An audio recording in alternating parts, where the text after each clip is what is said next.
శ్రీ సత్యసాయి జిల్లా సోమందేపల్లి మండలం పరిధిలోని హంద్రినీవా కాలువలో చనిపోయిన కోళ్లను పడేశాడు ఓ ప్రబుద్ధుడు. పెనుగొండ మండలం అడదాకులపల్లికి చెందిన కోళ్ల ఫారం యజమాని అడదాకులపల్లి సమీపంలో ఉన్న హంద్రినీవా కాలువలో రోగం వచ్చి చనిపోయిన ఫారం కోళ్లను కాలువలో పడేశాడు.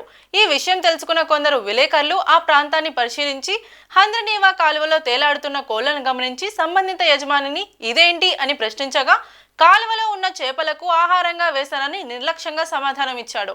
బర్డ్ ఫ్లూతో ప్రపంచమంతా అల్లాడిపోతున్న సమయంలో ఇలాంటి ఘటనలు జరగడం దేనికి సంకేతం అని పలువురు చర్చించుకుంటున్నారు.